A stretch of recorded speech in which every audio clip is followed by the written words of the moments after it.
மனதில் கவலைகளோ மிதமிஞ்சிய இன்பமோ இல்லாத இரவு.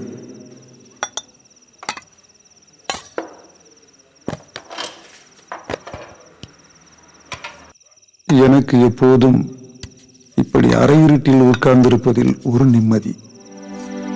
தனிமையில் இருட்டோடு இருட்டாக ஐக்கியமாகி சிந்தித்துக் கொண்டிருப்பதில் ஒரு சுகம். ஒரு இருட்டு கோட்டைக்குள் உட்கார்ந்து கொண்டு நம் இஷ்டம் போல் மனசு என்கிற கட்டை வண்டியை ஓட்டிக்கொண்டே போகலாம் அல்லவா?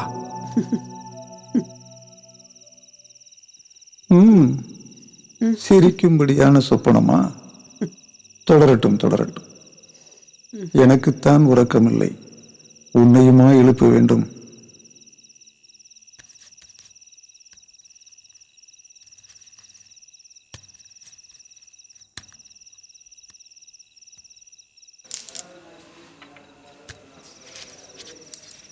இப்படி அரை வெளிச்சத்தில் வெற்றிலை போட்டுக்கொண்டு மனதை எந்த கடிவாளமும் இன்றி அதன் போக்கில் போக விடுவது என்றால் அடடா!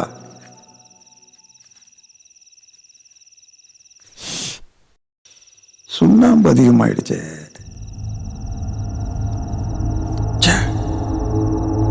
என்ன நாற்றம் இது! ஒரே அடியா உணவாட அடிக்குது.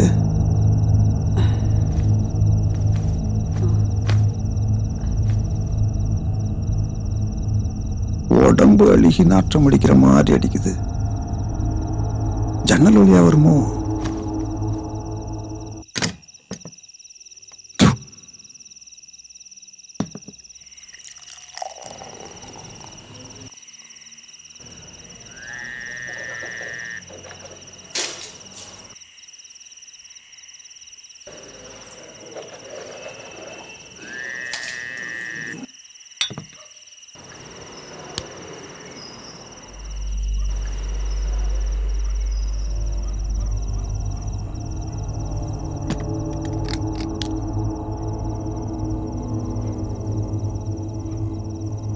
கட்டிலு கீழே ஏதாவது செத்து கிடக்குமோ?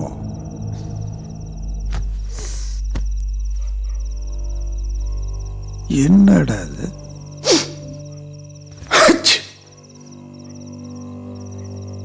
என்ன பண்றீங்க அங்க? ஏதாவது வாடை அடிக்குதாம்மா உனக்கு?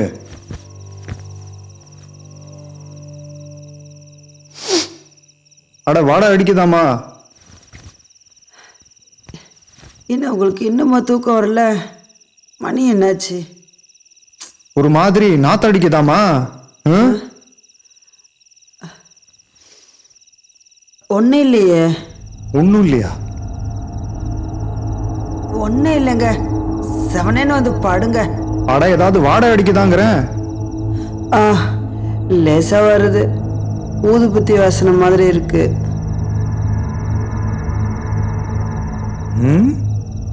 ஊதுபத்தி வாசனையா?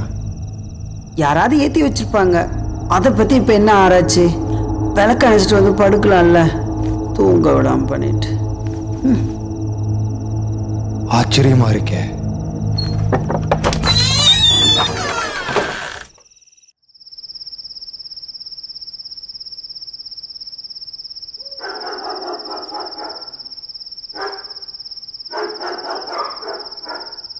வெளியில் அப்படி எந்த அறிகுறியுமே காணமே. நாற்றம் எப்படி வாசனையா மாறுனுச்சு?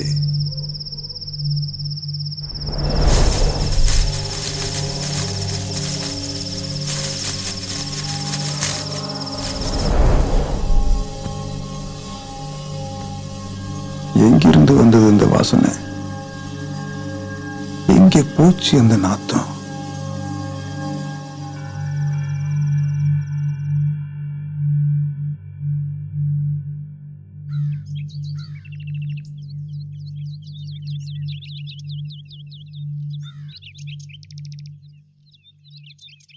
என்னங்க, எந்திரிங்க முதல்ல. ராத்திரி முழுக்க முழிச்சிட்டு இருக்க வேண்டியது, பகல் பூரா தூங்க வேண்டியது. எந்திரிங்க முதல்ல. எல்லாம் உன் சமையல் செய்யற வேலைதாம்மா, உறங்க விட மாட்டேங்குது. இதுக்கு ஒன்றும் குறைச்சல் இல்லை. காப்பியை குடிங்க.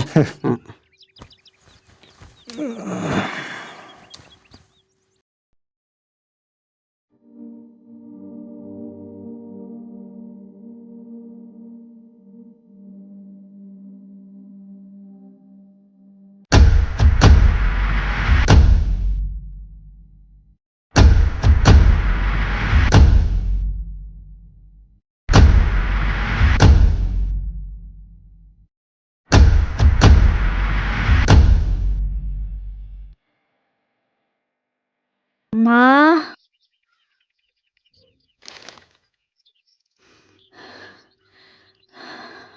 அம்மா. ஆளை பார்த்தா பிச்சைக்காரி மாதிரியா இருக்கா? இவ உடம்புக்கெல்லாம் உழைச்சி பிழைக்க வழியா இல்ல. பேசுனா இதுங்க கிட்டெல்லாம் மல்லுகிட்டவே முடியாது. அம்மா. தாயே.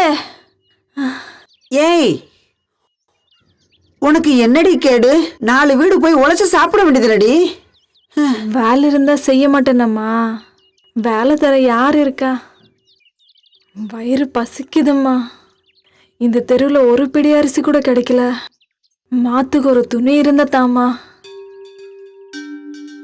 நான் வேலை கொடுத்த செய்வியா? வேலை தந்தா செய்ய மாட்டேனாம்மா. வேலைக்கானு யார் கூப்பிடுறா? வயிறு பசிக்குதும்மா. வயிற்றுக்கு சோறு தருவேன், மானத்தை மறைக்க துணி தருவேன். சம்மதமா? அது போதாதா தாயே? இந்த காலத்துல அது யார் தரா? என்னங்க, ஒரு 2 நாள் வச்சு பார்க்கட்டுமா? ஒரு 2 நாள் வேலைக்கு வச்சு எப்படி இருக்கான்னு பார்ப்போமா? எனக்கு தான் அடிக்கடி மயக்கம் வருது. இருக்கட்டுமே, 2 சோறும் துணியும் தானே, காசு பணமா கேட்க போகுது. உனக்கு என்ன பைத்தியம் பிடிச்சிருக்கா? பார்த்தா பிச்சைக்காரி மாதிரி இருக்கா, அவளை போய் வேலைக்கு வச்சுக்கிறேன்னு சொல்ற? ஆளை பார்த்தா அப்படியா தெரியுது?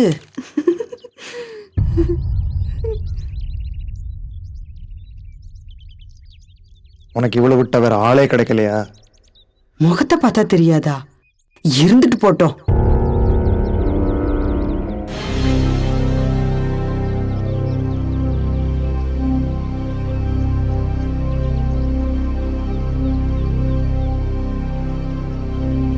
ஏய், அவசரப்படாதேம்மா. நீ வாமா, வா.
நல்லா சாப்பிடுமா.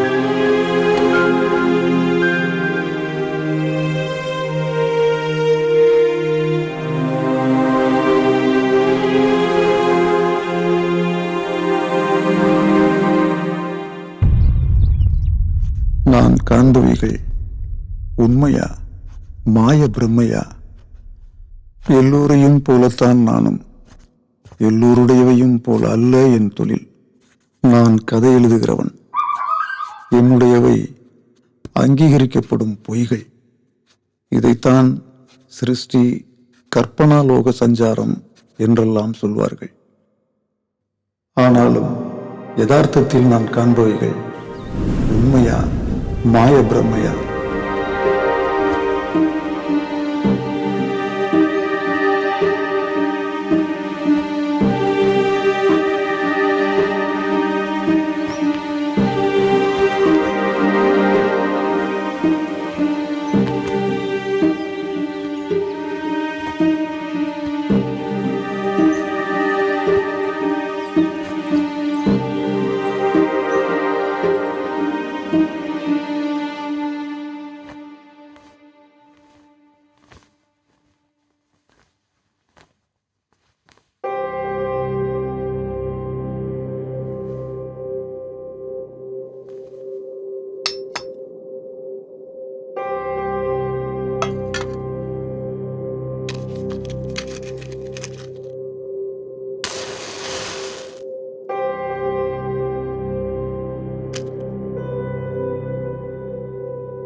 ஐயா கிட்ட காமிச்சிட்டு வா.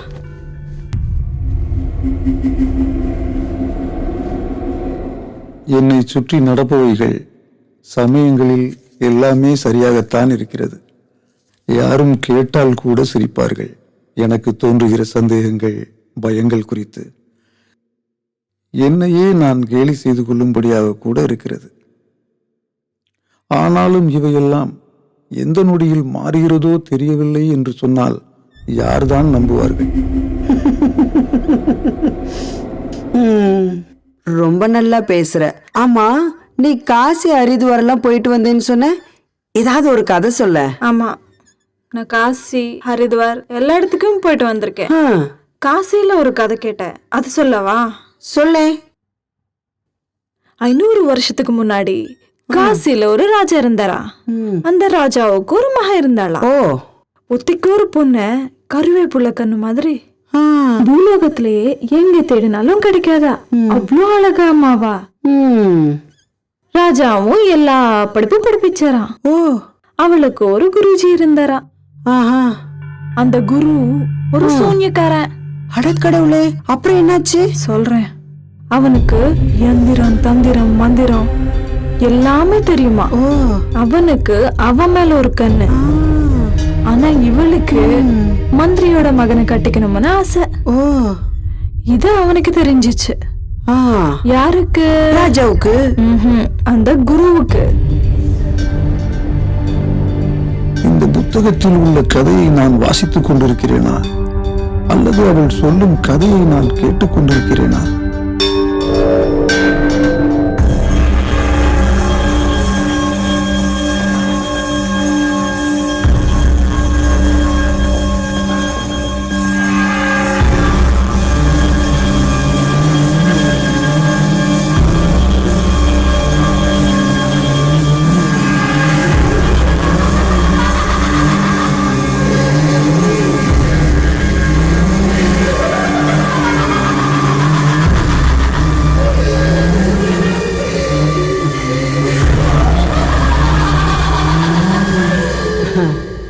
ஆமா, வந்ததுல இருந்து கேட்கலான் இருந்தேன். உன் பேர் என்ன? என்னை காஞ்சனனே கூப்பிடுங்களேன். அந்த கதையில வர காஞ்சன மாதிரி. எப்படி கூப்பிட்ட என்ன? ஏதோ ஒரு பேரு. காஞ்சனே கூப்பிடுறேன்.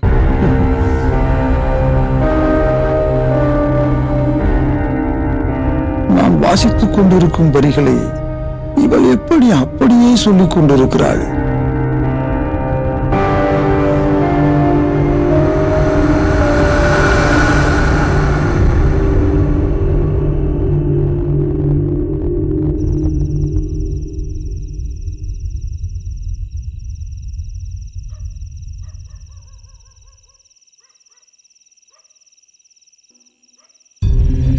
அவளுக்கு ஒரு குருஜி இருந்தாரா. அந்த குரு ஒரு சூன்யக்கார. யந்திரம், தந்திரம், மந்திரம் எல்லாமே தெரியுமா. அவனுக்கு அவன் மேல ஒரு கண்ணு. ஆனா இவளுக்கு மந்திரியோட மகனை கட்டிக்கணும்னு ஆசை. இது அவனுக்கு தெரிஞ்சிச்சு. யாருக்கு? ராஜாவுக்கு. அந்த குருவுக்கு. ஆமா, வந்ததுல இருந்து கேட்கலான் இருந்தேன். உன் பேர் என்ன? என்னை காஞ்சனனே கூப்பிடுங்களேன். அந்த கதையில வர காஞ்சன மாதிரி.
பிரம்மை, எல்லாம் பிரம்மை, வெறும் மனப்பிரமை.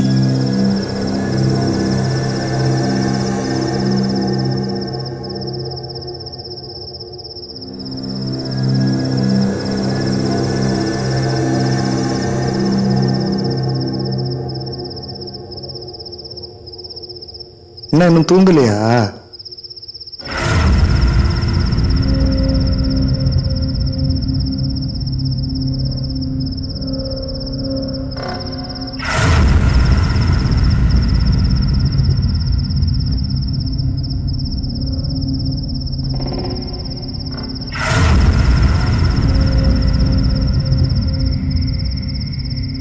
எங்க போனா எப்படி வந்தா?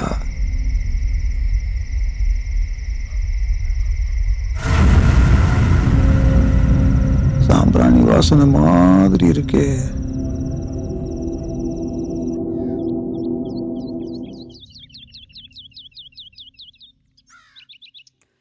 இன்னுமா தூங்கிட்டு இருக்காரு? என்னங்க, வர வர இப்படி தூங்கி தொலைக்கிறீங்க. எந்திரிச்சு காப்பியை குடிங்க. ராத்திரியெல்லாம் அப்படி என்னத்தை தான் எழுதுறீங்களோ தெரியல.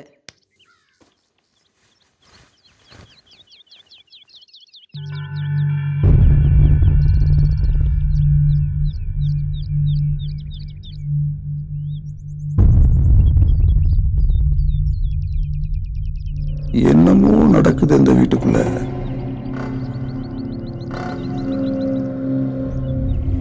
அவரோட ஒவ்வொரு பார்வையும் என்னோட எலும்பு குருத்துக்குள்ள ஐசிடியை சொல்கிற மாதிரி இருக்கு. வந்ததுல இருந்தே அவ பார்வை கொஞ்சமும் சரியில்லை. ஏதோ ஒரு வன்மம் இருக்கு அவ மனசுல. சரியான நேரத்துக்காக அது காத்திருக்கிற மாதிரி தோணுது. எப்போ எப்படி மாறுவாளோ தெரியலையே. ஏன் இப்படி மனசுடைய ஆழத்துல தேவையில்லாத பயம்?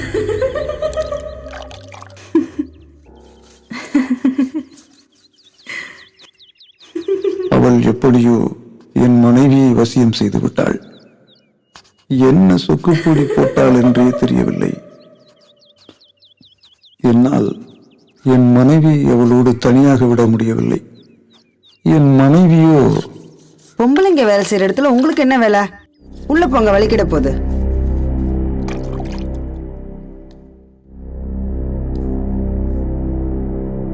எல்லாத்தையும் என் மனைவி கிட்ட சொல்லிடலான்னு பார்த்தா ஒரு கர்ப்பிணியோட மனசுல பயத்தை உண்டாக்கணுமான்னு கஷ்டமா இருக்கு.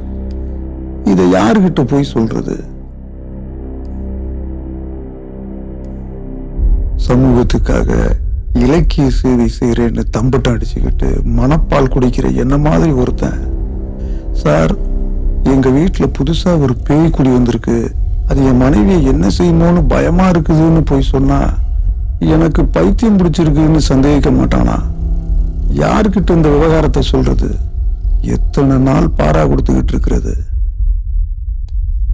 இன்னைக்குன்னு இந்த பகல் இவ்வளவு வேகமாவா ஓடி மறையும்?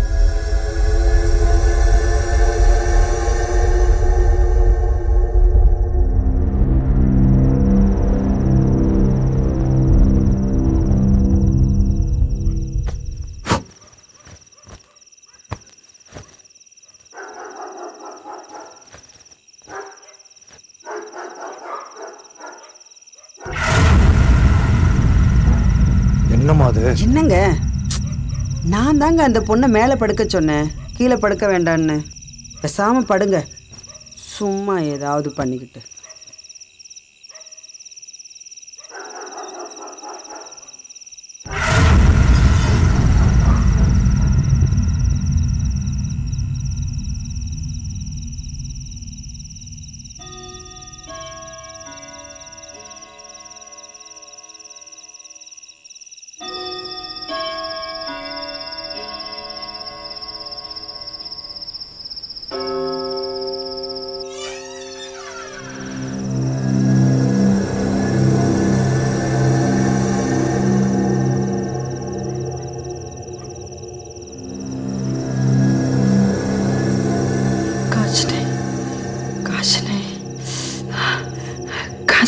ஏமா?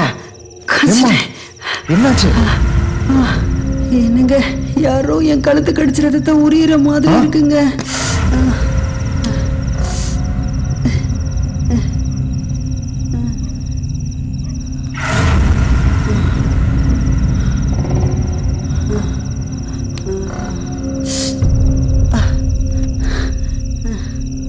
பயப்படாதம்மா, பயப்படாத,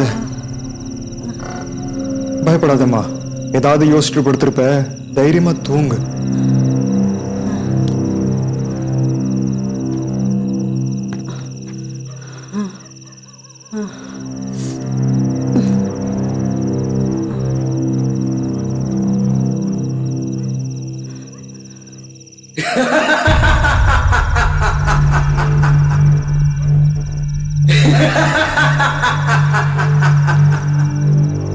காஞ்சனே, காஞ்சனே, வா வா.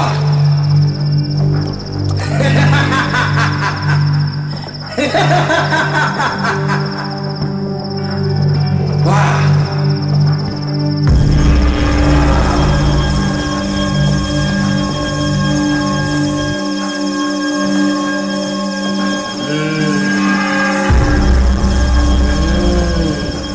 வாப்பா, வா. பயப்படாத, ஒன்னும் ஆகாது. பிடித்திருநார, ஒன்னும் ஆகாது.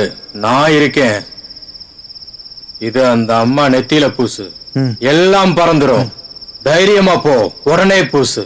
எழுப்பிடாத, எல்லாம் நல்லதே நடக்கும். வா மகளே, வா. காஞ்சனே,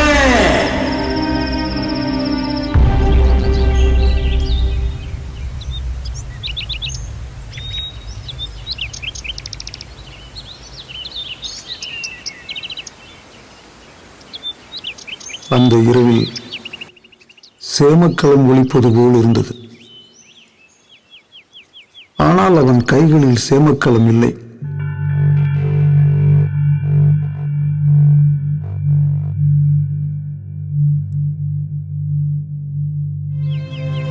அவன் கொடுத்த விபூதி கடுமையாய் சுட்டது.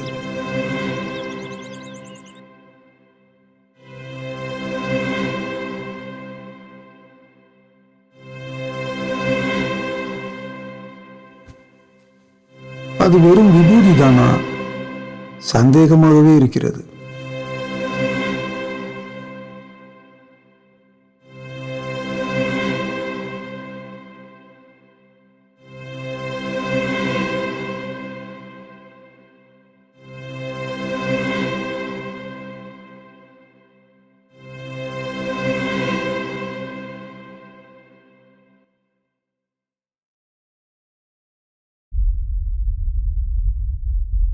நான் மாடிப்படிகளில் இறங்கும்போது அவள் அறையில் அவள் இருந்ததை நான் பார்த்தேன்.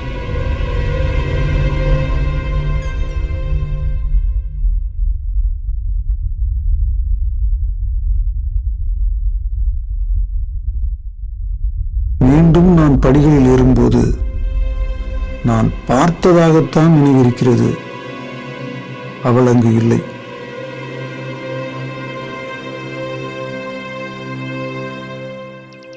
மூன்று நாட்கள் கழிந்து விட்டது. காலையில் காப்பி கொடுக்கும்போது, ஆமா, இந்த ஆம்பளைங்களே எப்படித்தான்.